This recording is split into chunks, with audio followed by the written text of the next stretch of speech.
Artificial intelligence is everywhere. Some people believe it's going to replace jobs, and others think it's simply another tech trend.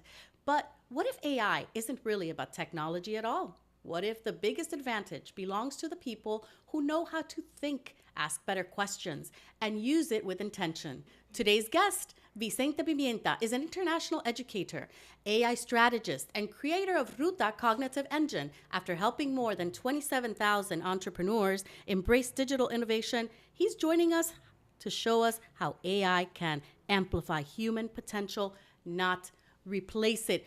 Hello, Vicente. I'm so excited that you're here today. Likewise. I'm very happy, very excited to be here. This is such an interesting topic. It's what everybody's talking about. It's what everybody's trying to use, especially since they say that AI is going to create not millionaires, but billionaires. And maybe trillionaires. And maybe even trillionaires. Yes.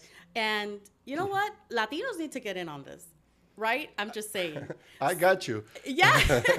Well, I that's what we want. That's what we want. We want to learn all about you and what got you here. You were you're Cuban and you left your country at age 5. Tell me about that, because that in itself is interesting. Yes. Well, it was a long time ago. I was born in Havana, in Cuba, and I saw my family very nervous. And when I was 5 years old, the government took over my family's business. They rounded up our house. They called us worms of the revolution.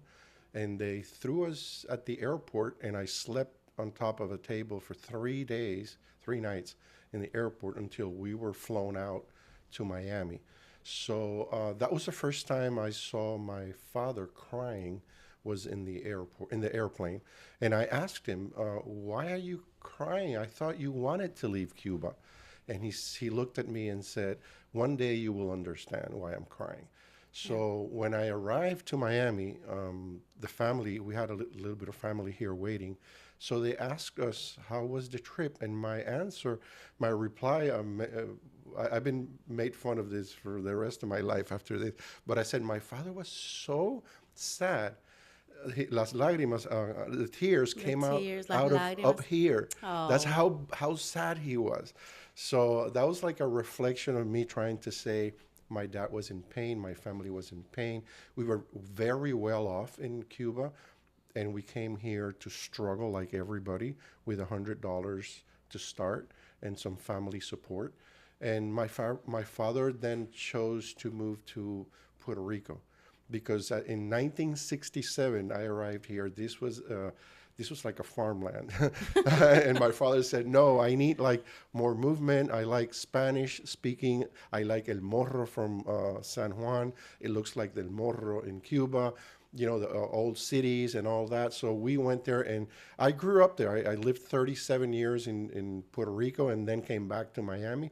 So I consider myself Cuban Rican American. It's a species, endangered species. Yes. Right now. And there's a lot of Cubans that had to take the trajectory because of what the Castro regime did to these families. And so now when I think about the rise of socialism in the United States of America, people need to understand what that really means.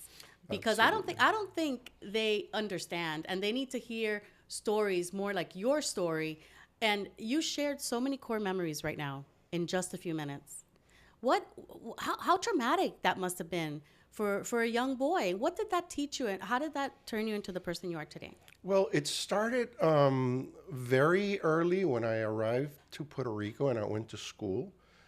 They started making fun of me because I had a Cuban accent. Sure, so that was the first adaptation, if you will, or transformation. Start talking like Puerto Rican so I won't be bullied. So early in the game, I learned how to adapt, and I think that's a blessing. And from there on, when I came back to Miami and I started appearing in radio interviews, they asked me, are you Puerto Rican or are you Cuban? And then I started changing my accent again back to Cuban. And now I don't even know how I sound like, because it's part of the adaptation. Sure. But I saw my family struggle. I saw my family not take us to the movies for like 15 years until they were Couldn't afford it. they couldn't afford it. They were saving money. Yeah. Then they bought a home, started businesses again, and they rose up again, not to the level we were in Cuba, but we never missed anything like food or shelter. My father and my mother were very entrepreneurships, both of them, Entrepreneurial, yeah. on their own ways, and that taught me many different mindsets. That is not like the employee mindset, that you have to be Be your own better than boss. everybody else, regardless what you get paid, and do it with passion and do it transparent. Be transparent with your word, and those values come out of struggle, because Yes. when you're struggling, you need to pay attention to all of those details, because that's when you struggle, that's when people cheat or do something illegal. But those who stay within the boundaries, transparency, following a good, good values, I think eventually God, helps you, and that's what my family saw. And one thing I can share with you is my father's told me something that I keep with me, and everybody should keep with him. It says, we are leaving Cuba, our country, we are leaving our wealth behind. It's been taken away from us, but they cannot take our opinion. They cannot take our freedom of speech. And the second thing he said is, we're leaving this behind because we want to have freedom of speech. So don't let anybody tell you shut up. Because the price we're paying for freedom of speech is everything we own, our Yes. country, to come to this beautiful country and have this God-given right that other organisms or governments want you to shut down. So the second thing he taught me is put your money where the government can't take it from you. It's not under the mattress, is it? No, but it's in Bitcoins. You are a true techie. Yes. What else did he teach you? Well, many things, business-wise and values. I can be here all day talking about it. He was a very successful man, and I learned about it after he was dead. I know he was a great man, but when he died, we had to go through a lot of records that belonged to him. Yes. And that's when we started realizing all the good things he did, all the big things and achievements he did, like $1 million achievements back in the 60s. That's Sure. a lot of money. $1 million in the 60s is not the same thing as $1 million today. What type of person does it take to get there? Because we all dream about it, ¿verdad? Todo el mundo quiere hacer su primer millón. Pero how do you get there? Like, we spoke about the principles that your dad had, but let's talk a little bit more. What else does it take? How do you do it? You have to first become successful in your mind. In your mind. Yes, Yes. that is the most important thing. And listen, that's what he taught me. He said, most people are looking for an opportunity outside to become a millionaire. And the success is hidden within yourself, deep inside you. Once you see inside and you find success, now you can move forward. But it's a mental attitude. It's a vision. It's energy. We are like a radio station. We can tune to different frequencies depending on our energy. That's why if you talk bad things, they call it karma, then bad things happen to you. And if you have positive mental attitude, good things are going to happen to Well, you. they call it manifestation, but Absolutely. it's a term, but people have been doing it for years, kind of, putting the energy into what you really want. It's a combination of things. You have to be transparent with your word. It's a combination to get to that frequency. But we all are able to get to that frequency, and I'll prove it to you. Okay. There is a frequency where all the knowledge of the world is. Okay. And those people like Elon Musk, they tune to that frequency, and those ideas go into their brains. And Sure. I'll promise you that you have achieved that frequency.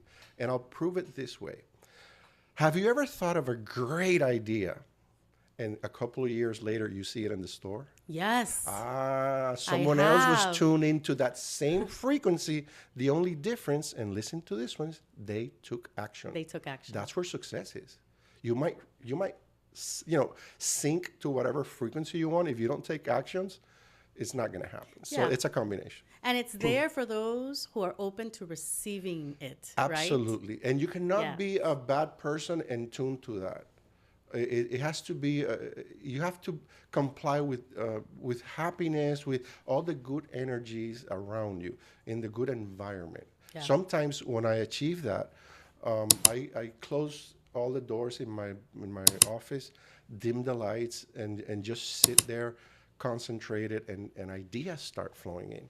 Yes. And but I cannot do that if I just had an argument with somebody Yeah. and sit there. No, I'm going to tune. It just doesn't happen like that. Right, Some right. people they call it la musa, no? Me llegó la musa. I'm connected to the musa, no? Sí, I'm sí. I'm producing creative stuff. The You're muse. connected. Yeah, you're connected to that frequency. And this is not wacky stuff. What No. what Vicente's saying is, no, that's crazy stuff. I don't believe in any of that stuff. So people will say that, right? But coming from somebody who comes from a family of great achievers and a great achiever yourself, tell me what you think.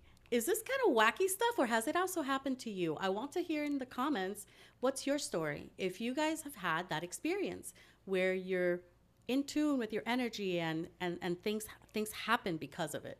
It'd be interesting to see what they say, right? Yes. Well, let's keep going, because you did have a life altering experience when you were young teenager. Yes. You were in a coma for 4 days. Yes. What happened? That's something very impactful in my life. I was 15 years old at the time. Yeah. I was living in Puerto Rico, in Isla Verde, happy life. I had a little sailboat, a Hobie Cat, a catamaran, and we used to compete in Isla Verde Beach. We were young kids. Yeah. Everybody had a little one. Not everybody. We were like 40, 50 people. Yeah. And we always compete. And one day the boat flipped. Sometimes it flips. It's part of the deal. But I hit the mast with my head. And I didn't realize it hurt, but I didn't realize the damage. So I flipped the boat back up, continued. And like a week later, it was my father's birthday and my sister's birthday. They both celebrate the same day. And we were in a penthouse. It was a restaurant in Isla Verde, in Condado. And I remember I was looking down to the ocean, looking at the waves, because I also did a lot of surfing. And the next thing I know, I'm waking up in an ER, Wow. or after surgery. And I was 4 days in coma. And I never told my father and my mother that I had this accident. So we didn't associate it until later. But yeah, I was 4 days in a coma. And when I woke up, the doctor argues that I came back completely okay. I differ. No, I'm kidding. But I came back like nothing happened. He started asking me questions. I replied. And that's when I realized that they didn't send me to God. They didn't send me to the devil. So they both rejected me in a way. So I still have a mission in life. I'm Okay. not done. You weren't done. Nobody, I died pretty much, and I could have stayed there for months, years in a coma. You can't bring somebody back from a coma, especially when this happened in the 80s, or in the 70s, late 70s. So that's when I realized I had a mission, and now my job was to find that mission, and that's where it all started. So it didn't come to you right away. No. Was there anything? What was the first thing that you thought of when you came out of the coma? I couldn't believe it. First Well, thought that when came I to your saw head. myself in the mirror, I had 84 stitches in my head. Oh, wow. Because there was no MRI at the time. They had to explore your head all over, open it in 4 different areas. So I almost collapsed from the shock of seeing myself, no hair, a whole bunch of stitches in my head, swollen head, So yeah, it was kind of a tough situation. But then I realized again, there must be, what I've learned is every time there's a doomsday in our lives, there's a blessing on the other side. Right. We're just not allowed to see the blessing until we go over the mountain. But that's what I learned. All this set me into a different path of my life, because I was surfing, I was sailing, I was like, this is life. And now I have a mission, and I don't even know what the mission is. So before this happened, you were kind of just being a teenager. Yeah, So surfing, high school, yeah. yeah. Did this give you a sense of maturity overnight? Yes, absolutely. Then I started receiving visits from other people that had similar accidents to tell me, don't let this, ruin your life. Put this aside and just focus on happiness. And that helped me a lot. Two of them came and really touched me by what they said. He said, look at me, I have all this replaced in my head and I have a normal life and I have a wife and I'm like, whoa. And then I saw another kid that went through a similar experience. And I met him on the streets, and then we said, oh, you had more or less the same thing? Yeah, and we started talking. And I noticed he was always using it as an excuse. No, I can't do that because I had an accident. Oh. And I cannot do this. And I said, you know crutch. what? I said to Yes. myself, I will never be like this. I'll never be like this. I will never be like this. So what were the first steps that you took to make a difference in your life? The first thing was follow what my dad said. Find something that you love, be good at it, and then figure a way to get paid. That's success. That's a happy life. You'll never work a day in your life if you do something you love. Absolutely. So I started looking around. I sold vehicles. I worked for the federal government for a little bit. But that was not my passion. Even though my father had a car dealership, he was selling exotic cars, and I love that. But being a car salesman was not it. So I started looking, what did I like? And when I was early in my life, I used Citizens Band Radio, CBs. Yes. And that's communication. And I noticed I loved the technical part of setting it up, talking and calling radio stations to give my opinion. So now communication is something that I like. Mass communications and technology. So that's when I started picking up the things that I love. And when the internet came, that's when it clicked. I said, oh my God, this is communication. This is technology. This is new. And I also learned from Harvard, the 4 rules. It has to be a business that nobody has and everybody will have. It's price to sell and it's price to make money. And I forgot the other 2. Anyways. Well, we're gonna drop it in our comments. Yes. Okay. So Vicente's gonna share it with us, and then we'll drop it in the comments. Go ahead. What else? No, and then when you combine all of that, you start seeing a pattern. And I remember at the time I was working for Chrysler, and I was selling. And when you sell vehicles, you have to sell 10 vehicles or you lose your job every month. So there was a quota. Of course, Yes. yeah. So at the time, average vehicle was $25,000. So I had to sell $250,000 every 30 days, and that was not good for me. As I didn't want to be a salesman. You didn't feel it. You weren't. You just weren't feeling it. I was making tons of money, but no. And then I quit and went 100% into the internet, from making $8,000 a month to making $1,000, $2,000 a month. Was this in the 90s, early 90s? The internet. 96. Internet started when? In the 90s. 95 or 96? No, 90, but 91, 92. Oh, early 90s. Yeah, I started catching up in 95, 96, yeah. And that's when I started. And I noticed 2 groups of people: those who embrace it and those who reject it and make fun of it. And most people were making fun of it when it started. They were like, no, that's like a joke. And I was trying to convince my friends and family. Yes. These are This is the future. And the dream killers are close to you. Sure. The dream killers. They can be. You need an umbrella to protect yourselves from the dream killers around you. And I persisted. Even my mother at the time said, Vicentico. You know Vicentico? Oh my God. No, that's not good. You know when she says Vicentico. She says, why don't you get a real job? Ma, you don't understand. This is technology. This is the future. And today, it's been proven. So now with AI, I see the same thing. 2 groups of people: those who reject it and those who jump into the AI pool with the clothes on and the shoes on and just start swimming. And that's me. And so you found opportunity, your nirvana moment, your calling in 96 through technology. And how did that moment, you think, change you in what you wanted to do for the rest of your life? But also, have you ever thought about how your dad would have used it to build greater business opportunities, right? Because he was such a businessman. Absolutely. I think they did the best they could with what they had, imagine if they had all of this technology.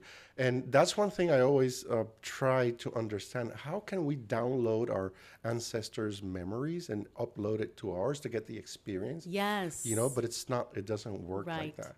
But that's when I started in 1996, started doing my first website for the Chrysler dealership. And that provoked that somebody from a newspaper, El Nuevo Dia, saw the website and came looking for who did it to interview it. So they interviewed me. I was a car salesman at the time. I did the website for the dealer in exchange for a laptop. I made a deal with the owner. You give me a laptop, I'll do your website. As the businessman that you are. Yes. So they did an interview, and that triggered people calling me. And that's when I said to Pascual, which is one of the best employers I've had, it says, Pascual, you are a wealthy man. You have your own business, but I also want to have my own business. And I pursued, that's when I dropped a big income for a small income. And I started doing websites, and I didn't realize what I was getting into. Sometimes I took a deposit without knowing how to do what I was selling, but then I went to the internet and learned how to do it and deliver it. Yeah. But I didn't touch the money. I said, worst case scenario, I'll return the money. Sure. But you have to risk it. You have do. to risk it. You have So to take risk in life. then I started seeing that I deliver the website to you, and then you started calling me, how do I do this? How do I do it? So I started evolving into a coach now because of the needs. And then I realized I can help business owners in the transition from traditional marketing into digital marketing because it's a learning curve. Yes. And that's when I understood my mission. And since then, in the last 8.5 years, I was the Google coach for the state of Florida. There were only 23 coaches. And I train over 27,000 business owners in AI and digital marketing. So that is my calling. What did you see? What did you see back then that nobody else saw? I saw I'll be honest, when I sent the first email to a friend, because we were connecting the computers, dial up directly. It was like early in the game. And then we Yes. connected through CompuServe and Very AOL. complicated. Yeah. Yes. So when I sent the first email, I said, oh my God. And I was like in shorts and flip-flops in my house. I said, this is the future. I'm going to work like this. Like Bill Gates Yeah, and this is what Steve I want. Jobs. This is what I want. How can I? Yes. Then I found what I loved. Now I needed to figure out how to get paid doing it. That is amazing, and that is what you're seeing now in AI, that maybe other people are not seeing, because a lot of people just use, me included, just use ChatGPT, and you think that that's it, right? But there's so many other tools. Absolutely. There's a misconception, and that's my new mission now. It's teaching people a different vision of AI. Because they have the wrong vision. And sorry if I don't mean to offend anybody, but if you're using ChatGPT, you're not using AI. You're just using the chat. Yes. That is AI powered. But the benefits are beyond the chat. And actually my trainings are called Dominating the Chat and then Beyond the Chat. Beyond the chat. Because beyond the chat is where you find all the tools that really are built to automate your life. Like what? Let's talk about it. For example, Google has, I love one that Google has, Notebook LM. Notebook LM is imagine having all the power of AI, but in a bubble. And you can only use it with whatever is in that bubble. Meaning I'm going to put in a couple of PDFs. And when I use that chat, it's only going to search those PDFs. So there's no hallucination. There's no going out to the internet, finding random information and contaminating my Right. ecosystem. So that is called source-based AI. And just by using a source-based AI, your frustrations go down because now it's actually working on some documents that you have fed. And I understood this when I was a Google coach. We were early exposed to AI when Google first came out with Bard, which is now Gemini. When Bard came out and we were coaches, we were introduced to Bard and we were introduced to prompting and all of this because we are training the state. We were 23 coaches, one per state. So, and I identified immediately what I now call, and I have my own theory and it's published and everything, the intent gap. The intent gap is the space between what you want from AI and what actually it delivers to you. Yes, and there is a big difference. I know, it's 'Cause an intent you gap. don't always I get you know. don't always get what you're looking for, I and sometimes know. it's not even accurate, right? Me, I went to the extent to build a intent gap calculator. So you say, okay, I go 10 times per day. 50% of the times I don't get it, and my Yes, that's hourly true. rate is X amount of money per hour. You do the math for a year. Money is time. Oh yeah, a five team, Yes, time is money. just missing 30% of the mark. It's over $80,000 a year lost in hourly Yeah. paid hours to your employees. Wow, that's trying amazing. frustrating fighting with ChatGPT, and ChatGPT the chat is not the solution. There are other tools like now Claude. You can build artifacts. Yes. Once you start learning how to build artifacts and stuff for your own needs, it's life changing. So we know that corporations are doing it. In fact, they're creating their own AI tools, specific that help you. We use it in our company, where based on the way we do business, it helps us do better proposals and things of that nature.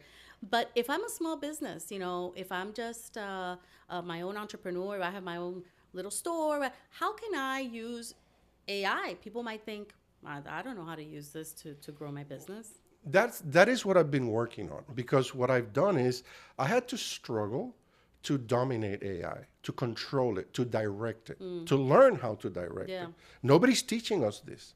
So we don't have time to learn and become a prompt engineer because we don't have the time.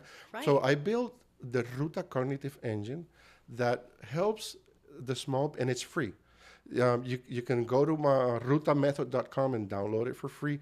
It plugs into, it's a gem or a GPT that you keep in your favorites, and it helps you make AI do what you want. It closes the intent gap. For example, you answer 3 questions. What do you want from AI? How do you want it to sound or see? And who's going to read it or consume it? And based on what you tell it, it's going to create a professional prompt, execute it, and it's going to, and this is the deal here. If it's missing information, it's going to ask you, wait a minute, you want a marketing plan, but you haven't told me where you live, what channels of distribution. ChatGPT doesn't ask you. It'll just put out whatever. Sure. It's a generic answer. So I have helped small business owners give it a shortcut. By using this tool, now you dominate the chat. Now you're ready to move forward in other tools beyond the chat. So you don't have to learn to be a prompt engineer. You just have to learn how to use the cognitive engine to be the translator and get what you want, close that intent gap, and now you're ready to use those same prompts in more sophisticated tools. So rutaai.com. RUTAmethod.com. RUTAmethod.com. Yes. We'll put more information about it. Check it out because it's a very interesting tool. Why did you think you had to create RUTA Method? What was missing out there that you're like, I gotta get that? Yeah, well, I know what's up. I know how to change it. It came in 2 parts. First, I noticed when I first got into AI with Bard and Google, I noticed the intent gap. So I said, there must be a way, there must be a system that I tell it what I want and it's going to give it to me. It's intelligent, and I started then making structure prompts. And that's when I closed the gap by doing this. And my theory is reverse intention. Part of my theory and my programming is that I make AI responsible for understanding my intent. Ooh, okay. You see? So that's part of the cognitive engine. If you don't understand what I want, you still have doubts, you have to ask me before executing.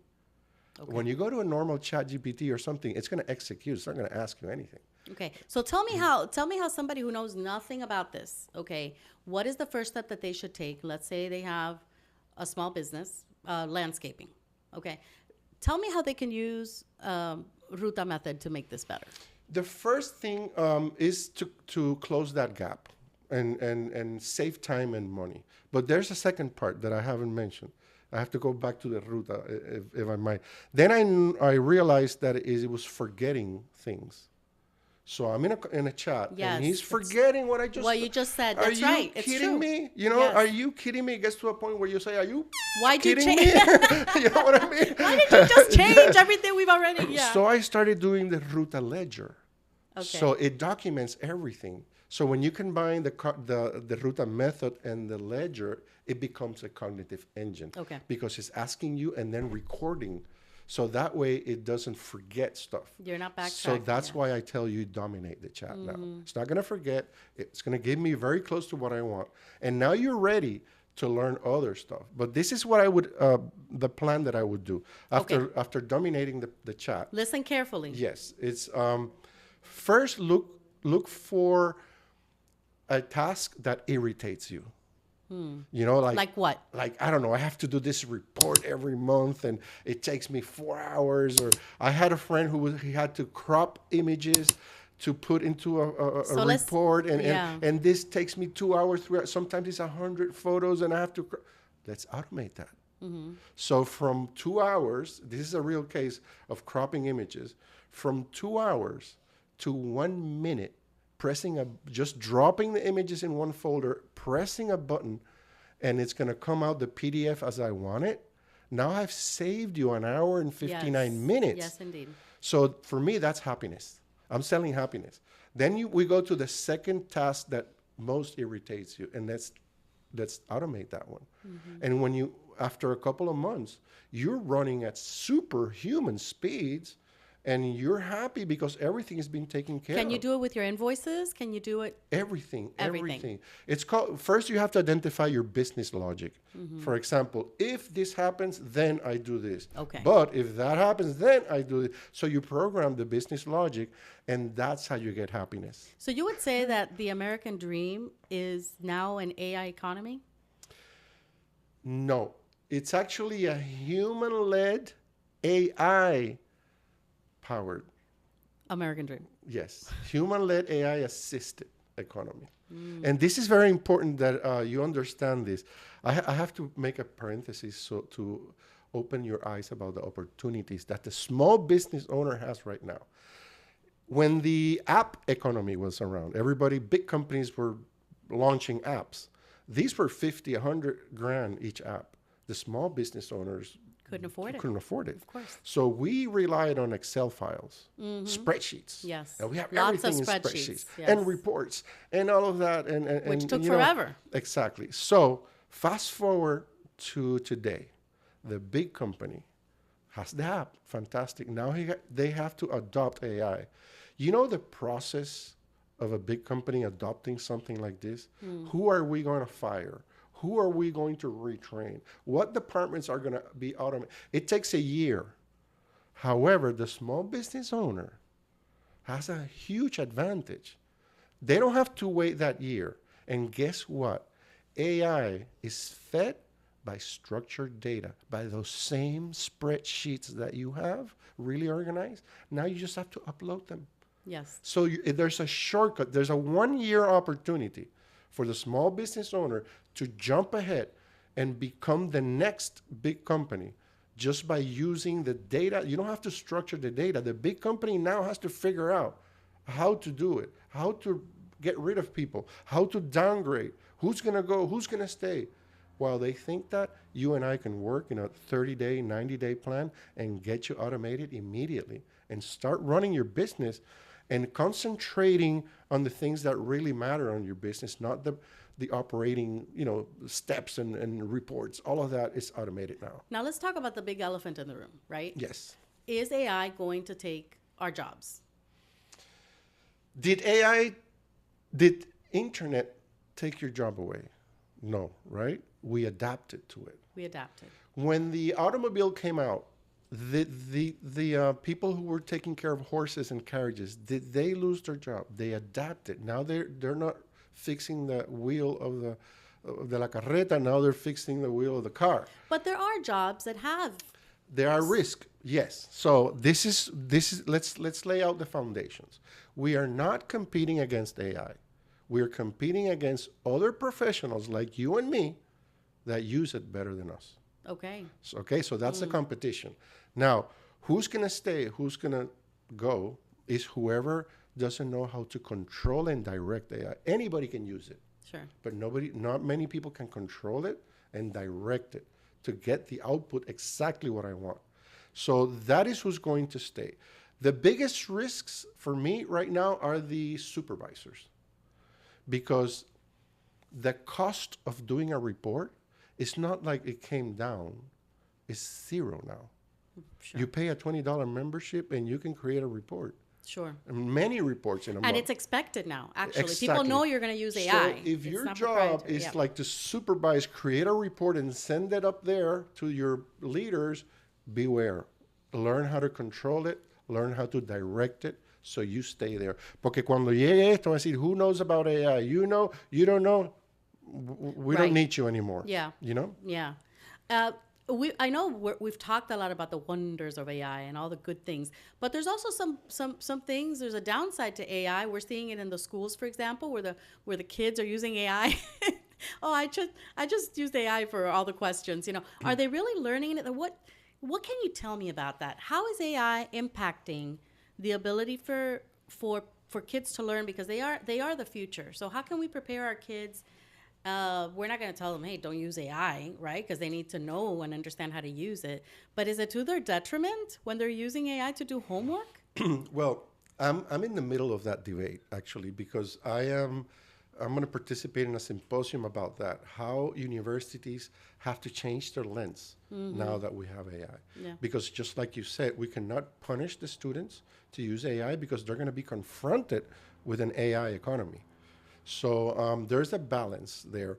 And actually, what is happening this is my perspective, my opinion, is that if we go back 100 years ago, you had to pay a lot of money to get access to information, to schools. It was like a monopoly. We have the knowledge and you have to pay for it. You have to go to college and pay me for it. Now the knowledge is free. Is out there. And now we have an agent like AI that can get us the knowledge. So, and there's so much information that our brain cannot store it. So now our skills, instead of knowing the knowledge, is how can I get it and use it to my favor using digital tools or AI. So now our capacity is, how do I get the information instead of learning the information? Should we change how we're teaching kids? Absolutely. I don't think it's happening. I think we're still kind of stuck where I think the most modern thing we've done is give them a computer, but they don't even look at books anymore. So how can the education system catch up to the technology for the good of the students? That's a bigger issue than what you Sure. say.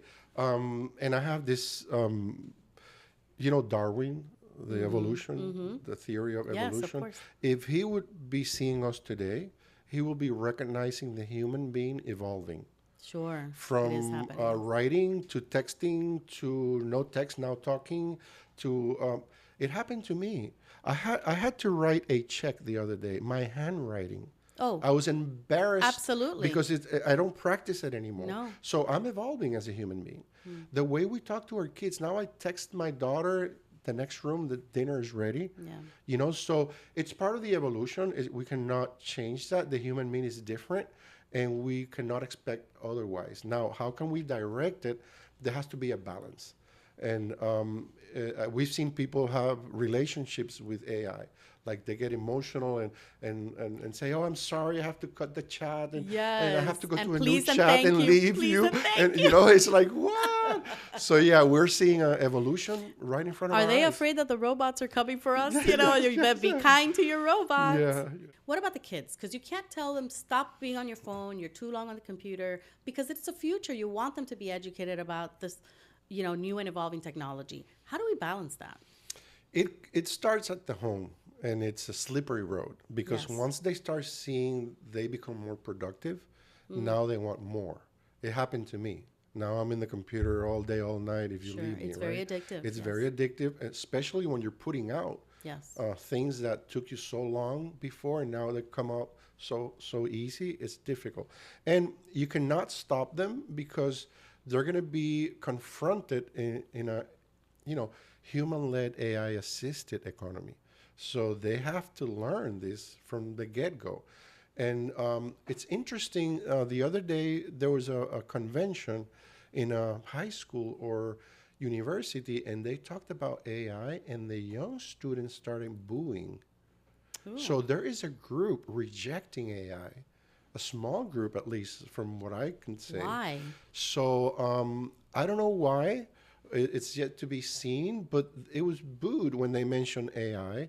And there's another group going back to using, los discos LP, and going back to technology. Like And DVDs, like not even like DVD, los like going. discos, los records. Oh Records and the yes, yes. needle and the That's, old stuff, and they're buying old records. I do have and that at home. Yes, my Yes, teenager wanted it. so there's like a resistance, and also Yes.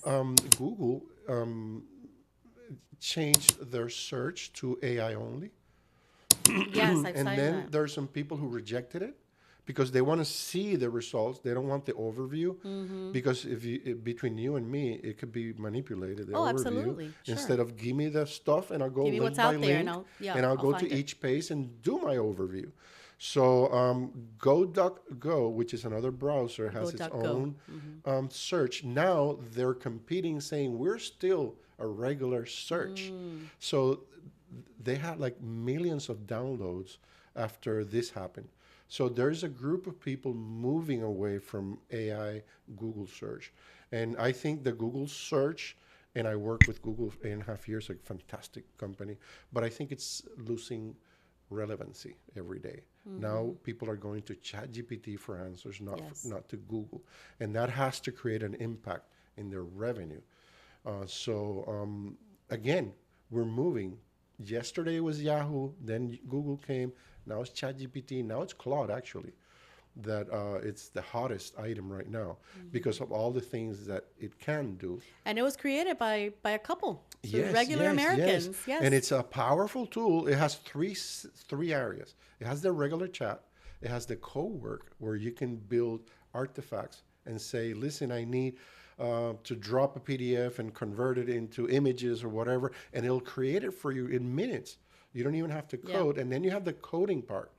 The coding part is super, super professional, but I'll tell you this, you don't have to need how to code to use it. And if you're not using the code part for non-coding things, you're missing out. Listen to this one. It's built to code. And if you're, as a business owner, not using it as a non-coding tool, because it has the ability, it has an extension for Chrome, the browser. Yes. So you can open the browser and go to Claude and say, go to this website, log in, check out my status, reply, do this, do that, and then send me a report. So it's designed to do code, but it can open websites, navigate, use a mouse, click here, do tasks that you're asking. Create a document, put it in your drive, put it in your local folder, things that you had to do. I'll give you an example. 2 days ago, I've been for years trying to do this, and I couldn't because I don't have the time. My images. I have probably, 20,000 images. Yes. But they're all disorganized. Yes. So I went to Claude and said, go to my images, create another folder and categorize it family. So in less than 5 minutes, it organized something that I was for years trying to do, but it was like hours and hours and hours. So if you're not using Claude to do non-coding things with it, you're missing out. It is amazing. It's changing the way we live. You build recipes, organize your photos, In minutes. plan your vacation. So it really I is. just saved a couple of days of work by organizing my images. Absolutely. So imagine when you start catching up with this technology and you start doing that amount of work per minute, now you have superhuman abilities. Let's talk about Google. What, Google was the monopoly in search, or is still. It still is, yes. What do we not know about Google that would be something really interesting that people should know that most don't?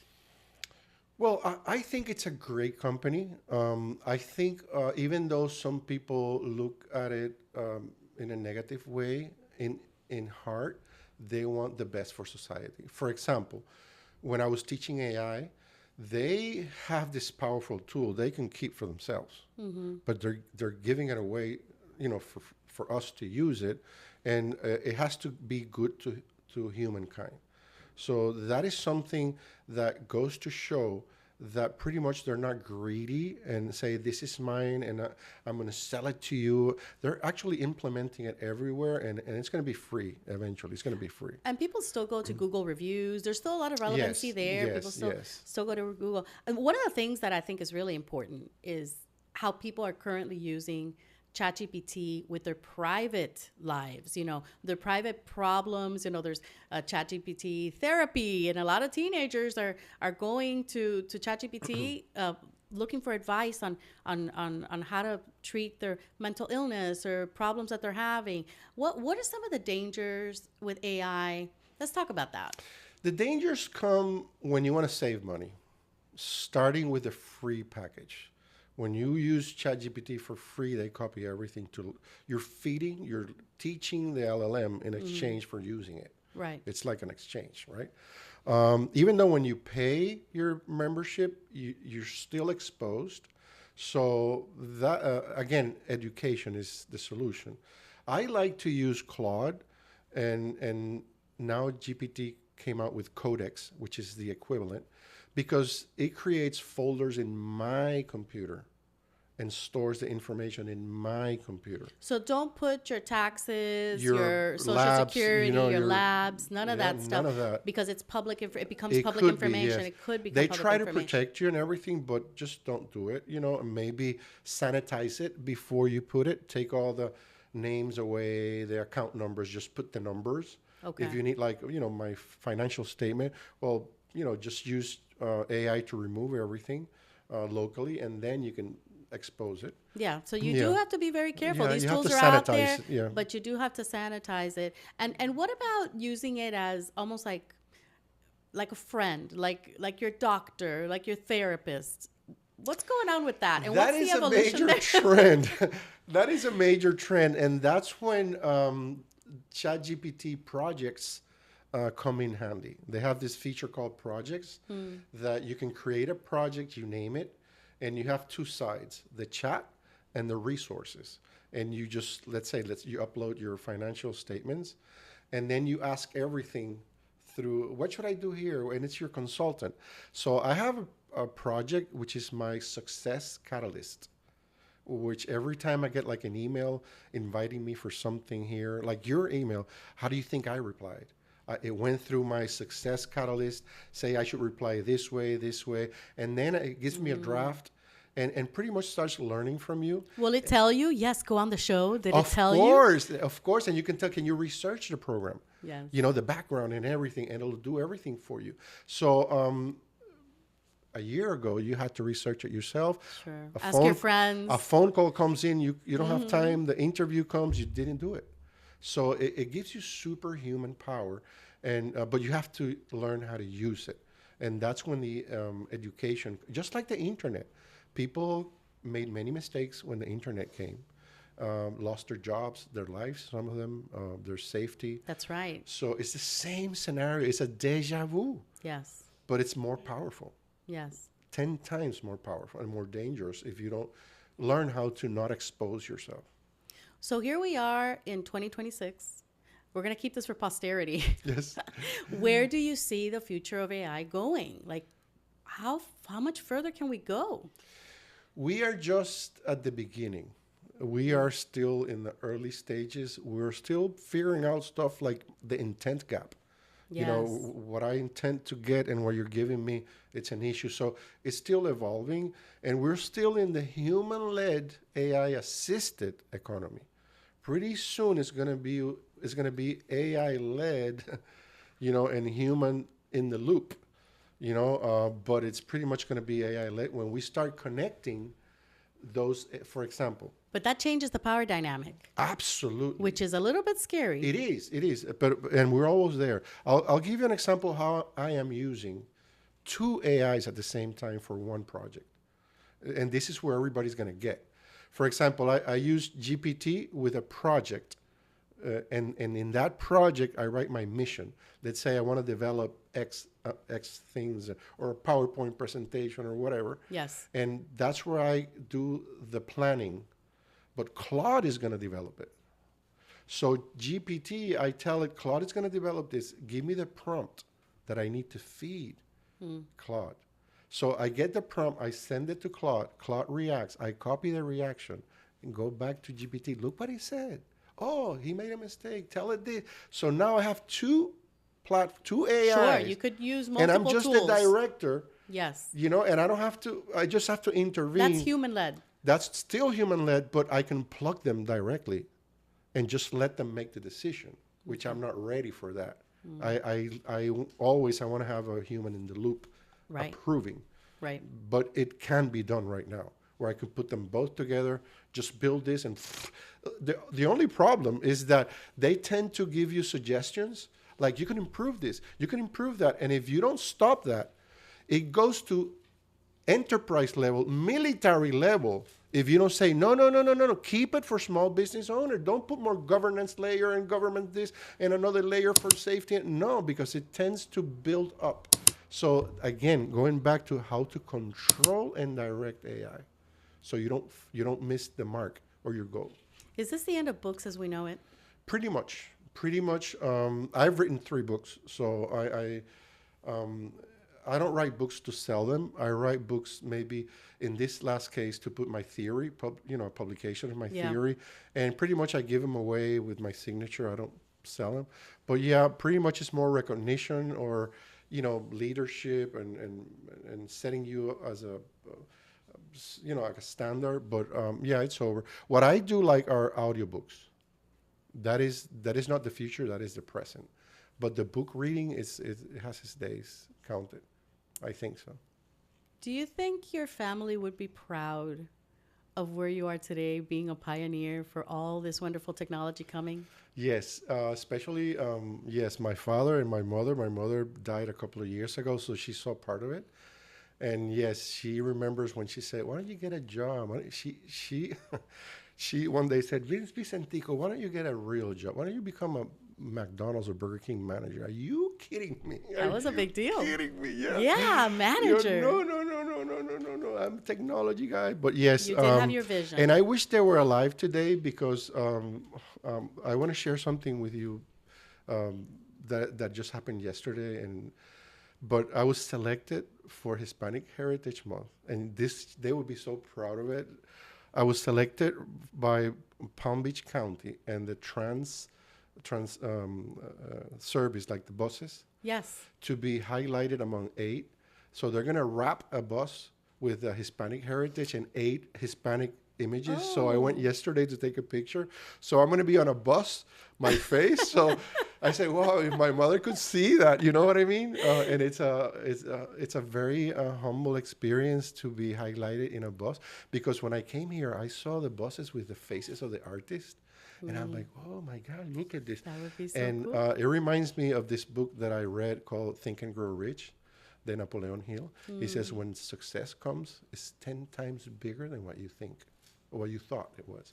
So I never thought about many things that has happened in my life, like training 27,000 business owners, having my own program on satellite radio, collaborating with all the media. This was not planned. It was part of a journey that it's been written before we even know it. And it's God's plan. It is. And you have to just trust the system and expect the unexpected. Always. There's always a phone call. There's always that changes your life. And that's how I got to Google, actually. I didn't submit my resume to Google. That's a different story. I remember I sold a business, a website to a business, some services, and he paid me. And I paid the team who worked with me, because you get like 50% down payment and then the rest. So when we get 50%, we share the revenue. And then when we get the other part, we share the revenue. That's how we work. But the second part, the check, I paid everybody and it bounced. The check. Oh, no. My customers. So I was in the red, like never before in my life. And I started crying because men cry. out of They do. frustration, you know. Yes. And at the time I was living in Hollywood, Florida, so I hopped on the bike and started pedaling really hard and crying and asking God, why? Why are you doing this to me? You know, why? I don't do any harm. You know, why are you punishing me like that? And I started crying and praying. And then I said, why don't a big company picks me up? I mean, I've been in CNN, Univision, Telemundo, I have my own program, you know, Mega TV, I mean, all these local stations, and why a big company hasn't picked me up? And I even cursed at him, coño, why? Tírame un cabo, you know, throw me a Tírame un rope or cabo, something, yeah. you know? Come on. Can you believe 5 minutes later, I get a text, and it's a company called Prospera USA, which is an accelerator, very, very good company here, organization, nonprofit, and says, listen, there's a company looking for a guy like you that's in the media and technology and knows how to talk in public and whatever, and we're going to refer you. And when I asked, what is the company name? He said, Google. Then I started crying again. And I said, you can't believe 5 minutes ago I said, why doesn't a big company pick me up? I've been on all the news. Why? And 5 minutes later, you text me with this? This is God sent. Yes. So that's when I understood everything was aligning, technology, public speaking, the opportunity, and it clicked to where I was in coma. That was my mission. That was your And mission. it was because I trained more than 27,000 business owners in the state of Florida on behalf of Google. And you've made a difference. Yes, and that's what I wanted to leave, is make a difference, a mark, a dent, a positive dent in society before I die. So I'm ready.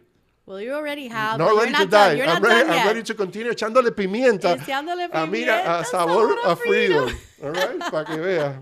Bueno, hablando de eso, you know, speaking about that, we love to know what people's, you know, recipes or something that really reminds you of home. So we always ask, tell us about your favorite recipe that reminds you of home, because it's so close to our Latino culture. What's that for you? Bueno, there's a viral video with a sound saying, "Qué difícil me la pusiste."